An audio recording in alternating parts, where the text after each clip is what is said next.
if you watch TV, if you watch shows, if you watch movies, some of the most inspirational things, some of the coolest things that I see whenever that bad guy's winning or whatever. How many of you saw Rogue One, man? Non-Star Wars guy, loved the movie. It was awesome. Plug, Saeed is in charge of a Star Wars marathon. It's going to happen. All right, we're going to do it here at the church. If you're like me and you're like, well, those movies look kind of cool, never really seen them, Saeed Jermaine, we're going to show them here at the church sometime. All right? Or if you're like Mike, we're like, I'll play board games while y'all watch the game. You know? It's all good. All good. Hey, the train, Ticket to Ride. There you go. This was my one caveat. Really, Ticket to Ride? She played it? Are you serious? I don't like it. Well, well, there you go. Well, don't worry. At least you lost your wife. I lost to John, and Kyle last night. How do you think I feel? All right. Ticket to Ride's a great game. We'll play board games. That was my one thing. You can ask the youth. Whenever you have movie nights, there has to be something else going on. I cannot sit there for like 2 hours or 4 hours or 6 hours and just watch a movie the whole time. You got to have something going on, right? So we're going to have board games. We're going to have all that. That's coming. It's going to be pretty sweet. But if you look at that, what is the last line? Spoiler alert, if you know the Star Wars story, you know what happens anyways. But what's the last line to Princess Leia? Leia! Oh, I knew I was going to put it. Leia, what's the last thing she says when they get her those plans and what they need to give her? They say, what is that? What does she say? It's hope. It's hope, man. Her empire, what are they called? The rebels? The rebels need hope. They need something to know that they can do it. How many of you are a fan of Lost, the old show Lost? Any of you ever watched that? All right, me. There was a line on there that I've used before, and I'll never forget it. And they were talking about what they were going to do on this island, like in the first stages, and they came across some information that they were going to share. And one of the characters' thoughts, and hey, agree, disagree, his thing was, we cannot share this information with all the people because it's bad news. It's not good. And when they asked him, why in the world? He says, because if we share this information, they'll lose hope. And without hope, we have nothing. The Israelites, the Lifespringites, Lifespringers, there we go. That makes me want to chant. Jerry. The Lifespring community, this church, there's a lot of areas that in order to get a fresh start, maybe you're facing the Babylonians of life, maybe you're facing ships, maybe you're facing objects, we need hope. And what God gives them, and through this word, through Isaiah, is He says, the Babylonians will flee in those ships that they are so proud of. That gave them hope to know that a better day is coming, that they are going to leave. These people that have them in captive, these people that they're in exile from, they're running from, they are going to flee in those exact ships that they are so proud of. So hope. What does it take to get a fresh start? We need hope. Verse 15. I am the Lord, your Holy One, Israel's Creator and King. One of the most powerful words in the Bible to me is when God is referred to as King, because it's capital K. We did a song over Christmas, man. It's a very popular song. It's How Many Kings? How many kings would send their son? How many kings would sacrifice themselves? How many kings would put others in front of them? There's only one true capital K King, and that is our God. And what He does here is, I think in order to get a fresh start, number 2 is, it's a reminder of who God is. He reminds them in the very next verse of who He is. It's almost like a reintroduction. Have any of you ever experienced, whether it's through school, whether it's through a marriage, whether it's through a dating relationship, whether it's through a working relationship, a friendship, have any of you just ever kind of had to sit back and say, you know what? Let's start all over. My name's Nate. I pulled that line on Hope, I'm sure, at some point. What's up, bro? My name's Nate. I know who you are. I know. We're just reintroducing ourselves because what I said was stupid. Or how about that commercial, man? It's great. Like I said, we're talking about life. We don't have to have right and wrong answers. What about that commercial? It's like, yeah, girl, I got your number. I'm going to call you. Wait, I'm not going to call you. What am I, your dad? No, you'd be home by midnight. Nobody? No one seen it? Come on, we've seen this commercial, right? No, there you go. Well, when you have to hit that reset button, and when you have to say, you know what? I just got this hot girl's number. I just blew it. So he completely restarts and just says, you know what? Forget everything I just said. I'm just going to text you. Let's just walk away. I'm happy. Sometimes in life, we need a reintroduction. And imagine what God might have looked like to the Israelites at this point. They may have seen him for something that he wasn't. They may have seen him for this God that abandoned them, this God that forgot him, this God that didn't care about where they were. And so how awesome is it that through this prophet Isaiah that God comes back and says, oh, by the way, let me remind you, let me reintroduce myself. Hey, I am the Lord, your Holy One, Israel's creator and king. They probably forgot the fact that, wow, would the God that created us, would the God that made each and every one of us in this circle, would he truly want us to experience things that aren't good for us? Would he truly want to just forget us and abandon us? No. So they need a reintroduction. Imagine what the word king would have meant to the Israelites. They've experienced some really, really bad kings. Remember, they wanted an earthly king. They had to do it the earth's way, right? The world's way. They wanted an earthly king. The Babylonian kings, that was just, whatever king at the time was just dominating over them and this tyrant. And so the word king to them, it probably gave them a bad taste in their mouth. They didn't like it. So what does God do through Isaiah? He says, hey, I'm your creator and your king. He is our king with a capital K. That's a huge point to make sure we understand as we look at a fresh start. Verses 16 and 17 say this, I am the Lord who opened a way through the waters, making a dry path through the sea. I called forth the mighty army of Egypt with all its chariots and horses. I drew them beneath the waves, and they drowned, their lives snuffed out like a smoldering candle wick. You know what he did right here? And you notice in the next verse he's going to do like a 180. He's going to be like, hey, this is what I'm going to do. I'm going to give you hope. I'm going to get rid of these Babylonians. So you're going to get back to being the people I've called you to be. Hey, let me remind you who I am. He reintroduces himself. I'm the Lord. I'm your creator. Now he reminds them of what he's done. Guys, don't forget. Remember your parents, your ancestors, different ones that told you the stories about the Egyptians drowning and all that good stuff? Yeah, I did that. I had their back. You are here. Your bloodline survived. You became out of Egypt because of what I did. So what he does is he reminds a reminder of what he had already done for them. How many of us need a reminder? Sometimes when life just seems like, man, bad, bad, bad. You look at those posts and you think, man, this year was bad, bad, bad. And if we just take that moment, I know that God's just like, hey, let me remind you of what I did through you. Let me remind you of some of the good times. Whether you're in business, whether you're a church, whether you're a family, it is natural for us to focus on the negative, right? We could have the most powerful, awesome service ever. We could have the best outreach event ever, this or this. But those one or two things, that's kind of what we tend to focus on and think about. And that's okay. We need to do that. But at the end of the day, when it comes to God, when it comes to what he's done for us, I think just like these Israelites, they needed a reminder, and so do we, that, hey, wait a second. You think life's miserable? Now, let me remind you what I've already done. And in this case, it's for their parents, their ancestors, and different things. And so they needed to remember, oh yeah, that God that I just introduced myself as, reintroduced myself as, I'm the one that's got you where you are. I'm the one that did these things for you. Don't forget, a reminder of what he'd already done for them. Here's one of the key words that sticks out, and I've talked about this a lot. But a key word is that he will get you through things. He gives us a reminder of what he's gotten us through. Let's break down the word through for a second, right? I think there's a major con and a major pro to the word through. When we go through something, right, how do we tend to look at it? Well, the key word being through, the con is just the word itself. We have to go what? Through it. It's not above it. It's not around it. It's not under it. It's not bouldering, just like making it obliterate and disappear.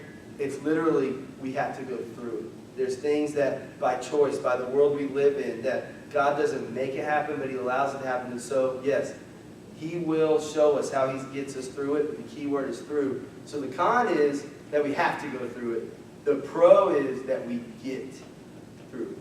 With Christ, there's always the better option to come out on top. There's always the better option to come out a better person because of what he did for us. So in order for a fresh start, we got to have hope. We need a reintroduction of who God is, and we need a reminder of what he's already done for us. Verse 18 and 19, we'll finish up with this, says this. Okay, so he just said what he's done, right? Hey, I remember the chariots, the Egyptians, I killed them. And then God is so cool because, so Isaiah's sharing this word and then saying these things. And then he says all that, and then the very next words, but forget all that. All right, so everybody look at somebody tell you next to you and say, forget that. Forget, so forget all that. I've told you what I'm going to do. Yeah, forget about it. There you go. I've told you what I'm going to do. I've reminded you of who I am. I told you what I have already done for you, but now forget all that. All right, forget all that, and here's what he says next. It is nothing compared to what I'm going to do. So as you can imagine, like let's say you're newer to Lifespring. We got a lot of new faces now. Let's say some of you are just new to this church, and you've heard about some things that the church has done, or the trials that the church has gone through, the triumphs that the church has experienced, and all this stuff you kind of heard about. You're just like, oh, cool, oh, yeah. And so then God's just like, okay, now forget all that, because what's happened in the past, what's happened for you Israelites, your ancestors, your parents, your grandparents, what they went through, forget all that, because guess what? It is nothing compared to what I'm going to do. For I am about to do something new. Fresh start, man. How many of us just need a new, fresh start? We need to see God do a new work. God do new things to us through 2017. See, I have already begun. Do you not see it? I will make a pathway through the wilderness. I will create rivers in the dry wasteland. All they see is deserts. All they see is being in exile. All they see is the bad, the negative. Imagine if you're thirsty. Man, I had a stomach virus. I've ate nothing but 2 things of soup in 4 days. I picture that Zaxby's meal when it can come. Amen. It's right there, man. Everybody with me? Right? You buying everybody's Zaxby's? Man, I got a $25 gift card. Y'all can have $25. Merry Christmas to Nate. All right. Dee Dee's not in here. She got one. Very sweet. She knows. Dee Dee works at Zaxby's and she sees how much me and Jacob drive through there. She's like, Nate, for Christmas, here's a gift card. You need one. All right. Thank you. So here's the deal. You can see it, man. Imagine when you're thirsty. Imagine you're at work, right? And you're almost off. And you can see that clock turning to 5 o'clock or whatever it is. That oasis, all these things. What God is showing them, what he's showing the Israelites is, hey, you see dry land, I'm showing you there's going to be springs of water that are going to flow through this. I'm going to do things for you that, yeah, you may have heard some awesome stories. And yeah, you may be experiencing the lowest of lows in exile and in the Babylonians, just everything that's happening to you. But, oh my gosh, somebody break it out. You ain't seen nothing yet.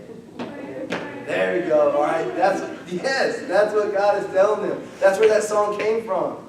No, it didn't. Okay, but still.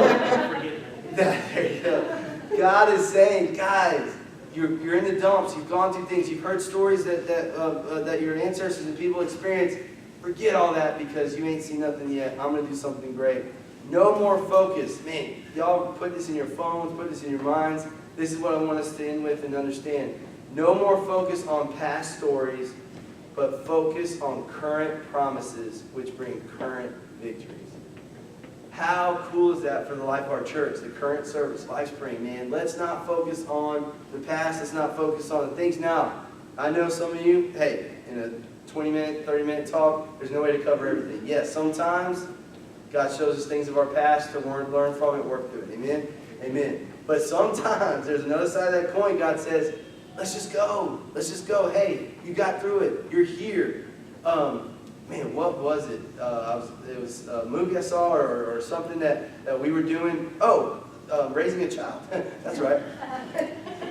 When it came to this last Christmas, all right, we had all my family in Abbeville together. And we had 3 babies and Grace, running around. I mean, it was awesome. It was crazy. And me and my brother was talking one night, man. They're new dads, and I'm a new dad, man. And we're just talking, and we're just like, this moment, they're talking about, man, they were afraid of this allergy or that allergy or this or that. And all of a sudden, one of them goes, but you know what? It looks like a light went off. And it was just maybe a Didway moment. You had to be there. But they just go, but wait a second. We made it. Jace, Riley, Hayden, they're all here. Here we are as a family celebrating, man. Yeah, there's been some ups and downs. Man, there's some things as a parent that freak you out, you're scared. But you seek God's face, you do your best, and here we are.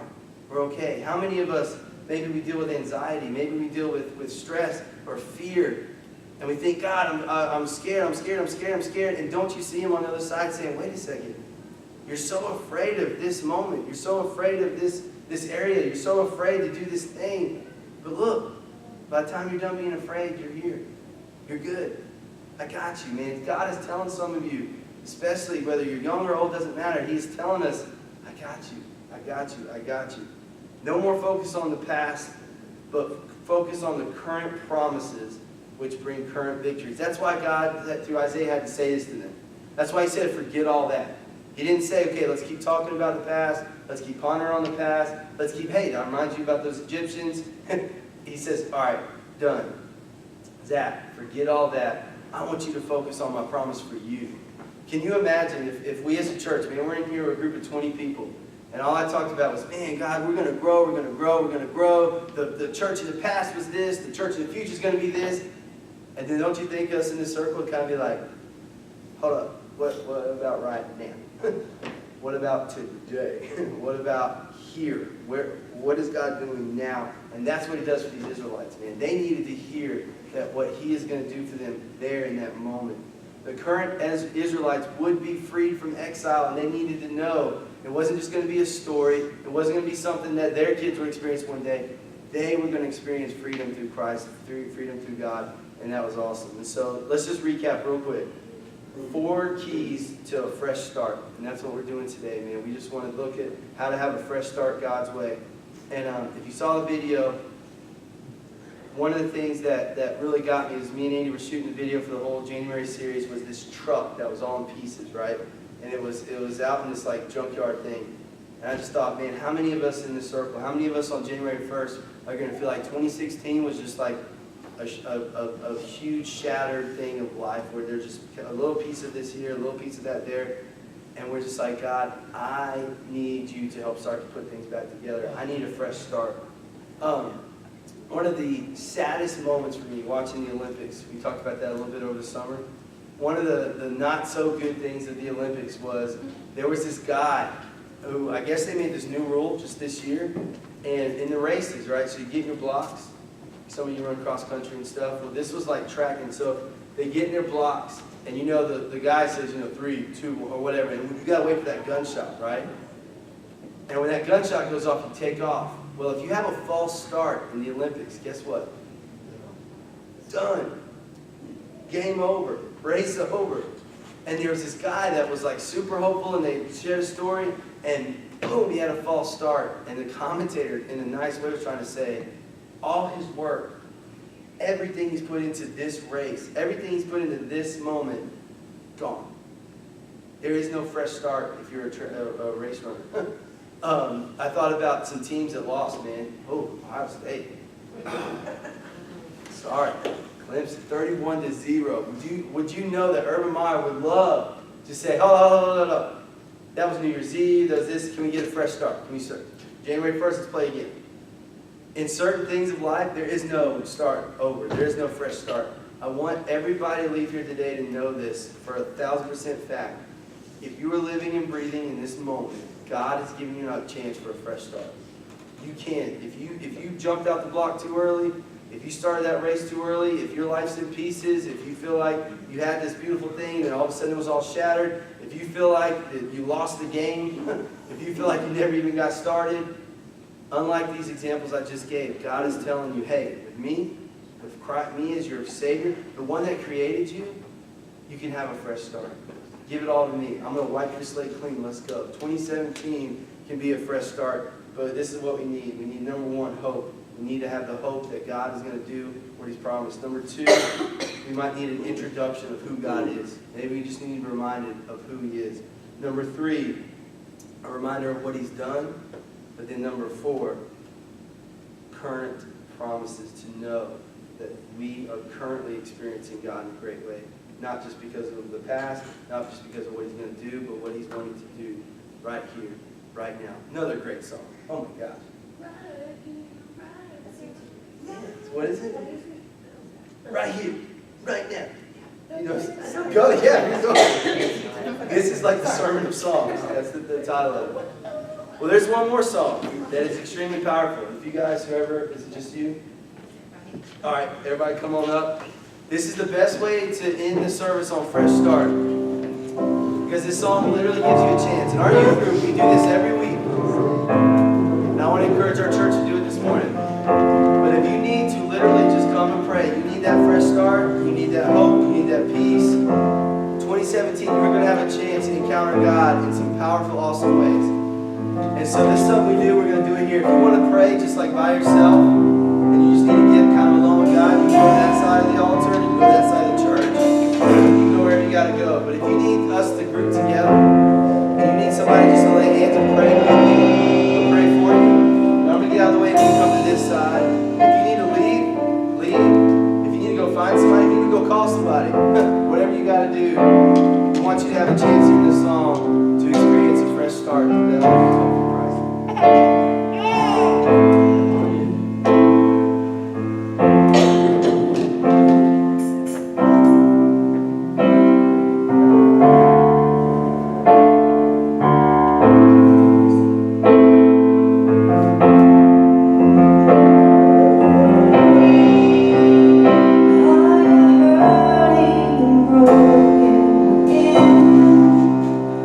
Overwhelmed by the way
flexible. We're not going to do this necessarily every week, but you never know what might happen. And there's no doubt in my mind that we needed to experience this morning just to say, God, I need a fresh start, man. And the coolest thing about that, is, and I talk about this all the time, but it all comes down to this. We literally have the freedom right now to make brand new choices. And we literally can choose from this moment on to do things God's way. And to do things His way. And to rely on His hope, to rely on who He is, to rely on all these things we talked about today, to give us that fresh start. And really, literally starts with one choice at a time. Just today. Of what we choose to do, how we choose to live, and what we choose to say, and who we choose to be. Next week, we're going to look at fresh breath. We're not going to do anything funky or crazy or weird about fresh breath, okay? But it's inspired by a song, man. It's inspired by a scripture of God. It's His breath in our lungs. And so we pour out His praise, and we're going to talk about what that means and how to live that life of fresh breath that only comes from God. And so come next week. Hopefully everybody heals up, travels up, gets back safe, get back to the grind of school. I mentioned that S word. Get back to the grind of work, all that good stuff. The Church of Acts is awesome because you can gather like this and just talk and pray and worship, but it also is awesome because it goes beyond today. Let's continue to gather, continue to reach out to one another, plug into a small group. This was kind of a small group vibe, right? Like at your house, like what we do here at church. Exactly the same kind of thing on Thursday nights. So plug into those things. Go out there and be who you could be. This Saturday, if you want to go ahead and bust out your phones, put this in your calendar. From 10 to 1 is we have our summit, our annual summit. It's a time of just some vision casting and some getting on the same page and looking what God's going to do in the life of our church. So that's this Saturday from 10 to 1. And then on January 15th, we have a very brief, just grab a ballot on your way out the door, vote to finalize exactly legally what we need to do for our Board of Trustees. There's 2 positions that are up for Dave and Becky Tolston, and so we just need to make sure that's voted on exactly the right way. And so that's just the last bit of business to wrap up from our annual business meeting, make sure we do that. And so that vote's on the 15th. You'll just fill out a ballot, drop it in a box, donezo, no meeting, no nothing like that. So that's on the 15th. Then, this is something really mark your calendars. February 10th and 11th, right? Is that a Friday and Saturday? Let me make sure I got that right. Somebody look at fast calendar. February 10th, is that a Friday? It is. Yes, okay, good. February 10th and 11th, we are having our first ever Family Life Conference of Lifespring, okay? This is something that God put on my mom's heart and my heart coming into this whole transition, coming into the new year. She said, Nate, what role could I serve you as you're my pastor now? What would you like me to do? And I'm like, oh my gosh. Let me get out a list. No, I'm just kidding. But with her expertise, with her calling, and with the way we work together, God put on our hearts to have something called Family Life Ministries through Lifespring. And this is going to be an opportunity. We're going to do conferences throughout the year, different breakout sessions and things, just to strengthen the family, just to bring people closer to each other and closer to God. So our first conference, it's a Friday night. It's going to start at 6 or 6:30. I'll let you know. I can't remember which one right now. And we're going to have dinner and stuff. Kids, we have hired a professional that's going to do kids' activities for Splashstone and older. So that way they're going to have their own breakout sessions on how to be the best kids they can possibly be. Parents, amen. You want your children to learn that good stuff, right? What's that? Good luck with that. Yeah, that's why we're bringing somebody else in to do it. It's going to be awesome. And then what we're going to do also is you're going to have a session Friday night.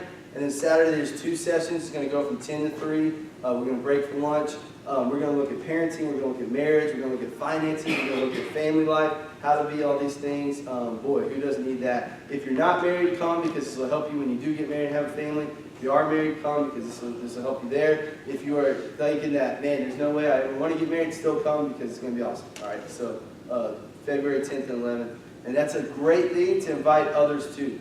So there's just a small cost. It's just $25 per family. That's just to help cover meals and food and childcare and all that good stuff.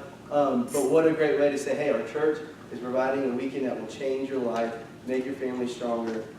Lifespring is all about the family. The family matters. Come check this out. It's going to be great. All right? Well, hey, let's pray, and you guys can send this out however you feel like this morning. All right? Father God, we love you so much, and I know we're tired. I know there's a lot going on. I know the holidays have hit us hard, Lord, but just what a great opportunity to gather in your house this morning, to be in your presence, God, here in your church, Lord, and just to look at what it means to have a fresh start, to sing these songs, to worship you, to pray to you, God, to be used by you in mighty, powerful ways. Lord, I take this moment to thank you. I thank you for all the help of setting up chairs. I thank you for all the help running Pro Presenter and the band that just puts on so much hard work and so much dedication to usher us in and lead us in worship, and all the kids workers. And God, this church is full of people that do so much to further your kingdom. And I thank you for each and every one of us that are used by you, from Ronnie running sound to just everybody that does so much.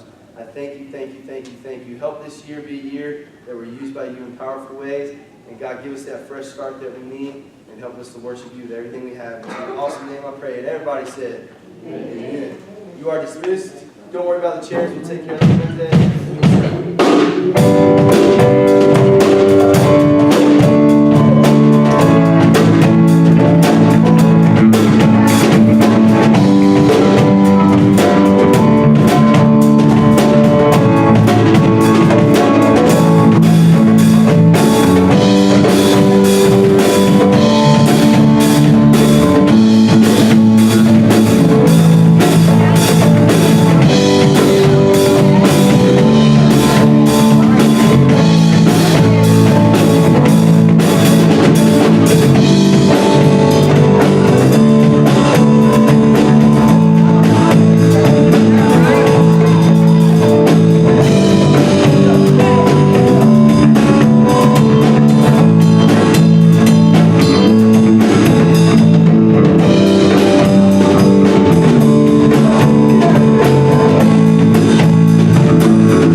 Hey, come over here. I ain't seen you this morning.